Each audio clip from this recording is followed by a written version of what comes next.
तो मसूद खान साहब, क्या एक बार फिर नरेंद्र मोदी जो इलेक्शन कैंपेन करने जा रहे हैं वो पाकिस्तान मुखालिफ है, वो मुसलमानों के खिलाफ है, लेकिन इंडियन मीडिया बड़े ही पॉजिटिव अंदाज में नरेंद्र मोदी को दुनिया के सामने पेश कर रहा है?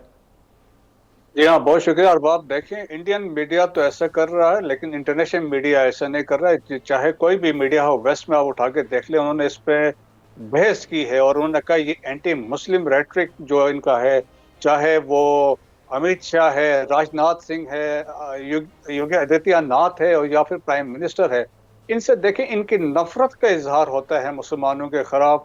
असल में मसला ये है कि वो जो 1000 साल मुसलमानों ने हुकूमत की है, चाहे जब गौरी ने इसके दाग बेल बुनियाद रख दी थी, उसके बाद से फिर आगे मुगल्स आए, फिर पश्तूनों ने हुकूमत की, फिर तुर्कों ने हुकूमत की, फिर सैयद ने हुकूमत की। आज इंडिया में जो कुछ है वो हेरिटेज है या टूरिज्म साइट्स है, वो तमाम मुसलमानों की है।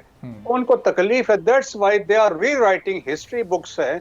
मुसलमानों को डाउनग्रेड करके बताया जा रहा है, वो ग्लोरीफाई कर रहे हैं अपने वॉरियर्स को। और भी उनसे देखें कि मोदी जी की जो आप किस तरीके से वो इंसल्ट कर रहे हैं मुसलमानों को।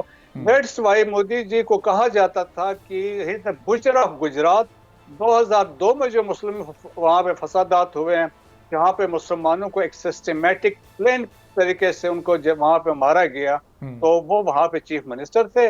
और इसके बाद देखें, जब इलेक्शन हुए हैं 2019 के इलेक्शन में, उनका पहले पुलवामा वाला ड्रामा किया, इसके बाद बालाकोट का ड्रामा हुआ, फिर 370-35A वाला किया। जी। अब इस दफा जो इलेक्शन कैंपेन में आया तो उन्होंने ये एक किस्म की कार्रवाई स्टार्ट की। पहले बताया कि ट्रांसनेशनल रिप्रेशन को उन्होंने ऑन किया कि हमने सिखों को मारा, फिर पाकिस्तान के अंदर जो सिख और कश्मीरियों को मारा, उन्होंने कहा फिर ऑन किया हम लोगों ने मारा है। और वो बेसिकली अपने जो पब्लिक को ये बताना चाहते थे कि हम बड़े मस्कुलर हैं, हमारी बड़ी स्ट्रेंथ है, हम घुस के मार सकते हैं। और यही पॉलिसी फिर आगे जो राजनाथ सिंह ने आगे बात की कि we will go inside the Pakistan और वहां पे ये कर सकते हैं। बाहर इनकी ये भूल है, लेकिन इलेक्शंस के लिए उन्होंने एक नैरेटिव लेना है, और नैरेटिव यही होता हमेशा रहा है, मुसलमान और पाकिस्तान। सही। तो ज़फ़र इलाही साहब, ये क्या अब एक फार्मूला बन चुका है भारत में कि अगर इलेक्शन आपने जीतना है तो आप पाकिस्तान पर इल्ज़ामात लगाएं, आप मुसलमानों के खिलाफ बात करें, जितना आप जहर उगलेंगे उतना ही आपको कामयाबी इलेक्शन में मिलेगी। और पिछले इलेक्शन नरेंद्र मोदी जीतकर ये इस नुक्ते को दुरुस्त साबित भी कर चुके हैं। तो क्या ये स्ट्रेटजी इस बार भी चलेगी, या कुछ शऊर भारत की आवाम में आया इस बार? पता नहीं शऊर आया है कि नहीं, मगर काफी अभी तक ऐसे हैं जो इनके फॉलोअर्स हैं, वो जो चाहते हैं कि ये रहें। देखो यार, 1000 साल हमने इनके ऊपर हुकूमत की है, इनको हमने क्या नहीं किया है। तो अब इन लोगों की सोच रहे हैं, अब इनकी बारी आई है भोंकने, तो इनको कोई फर्क नहीं पड़ता। बात असल ये है कि हम अपने आप, हम अंदर की बात सोचें, नहीं कि ये क्या सोच रहे हैं। हमें पता है ये क्या सोचते हैं, हमें पता है ये क्या कर सकते हैं, और हमें पता है कि करना चाहते हैं। आप क्या कर रहे हैं, पाकिस्तान को क्या कर रहे हैं, हम कैसे तैयार हो रहे हैं, हम अपने आप को क्या कर रहे हैं, ये सोचना चाहिए। द वेस्ट ऑफ टाइम ये सोचना कि मोदी को क्या करेगा क्या नहीं करेगा। जाहिर है दुश्मन है, वो वही सोचेगा जो दुश्मन सोचते। सही। लेकिन मसूद खान साहब, ज़ाहिर है ज़फ़र इलाही साहब का अपना एक पॉइंट ऑफ व्यू है, लेकिन जो भारत के मुसलमान हैं वो पाकिस्तानी तो नहीं हैं, वो भारतीय शहरी हैं, और उनके भी उतने हुकूक हैं जिस तरह वहाँ किसी और मज़हब के लोगों के हुकूक हैं।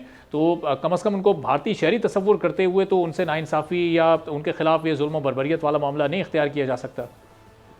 जी, आप बहुत इंपॉर्टेंट क्वेश्चन है आपका। देखें कि 2014 के बाद से, जब से बीजेपी हुकूमत में आई है, 2 टर्म मोदी के पूरे हुए, तीसरे के लिए वो तैयार हैं। जो मुसलमानों के साथ इनके दौर में हुआ है और हो रहा है, देखें ये एक किस्म की फाशिस्ट रजीम है।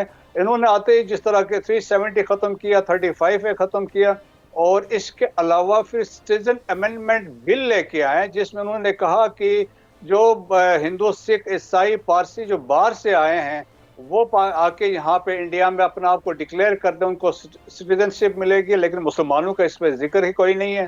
फिर national registration of citizen NRC का कंसेप्ट इंट्रोड्यूस करवाया आसाम में, यहाँ पे 2 मिलियन मुसलमान हैं। उनकी अभी उन्होंने कहा कि वो प्रूव करें कि दे आर इंडियंस, के वो पहले यहाँ पे मौजूद थे। उन्होंने कहा एनीबॉडी जो 71 के बाद आए हैं वो इंडियंस नहीं है। तो इसका मतलब ये है कि एक वक्त ऐसा आएगा वो कहेंगे जी तमाम मुसलमान जो इंडिया में, वो साबित करें कि वो यहाँ पे पहले से हैं। और इसके अलावा आप देखें कि मुसलमानों के साथ जो वहाँ पे हो रहा है कि वो काउ स्लॉटर पे या वो ईटिंग बीफ पे जो इनके साथ वहाँ पे हो रहा है, घर वापसी का कंसेप्ट है, लव जहाद का कंसेप्ट है।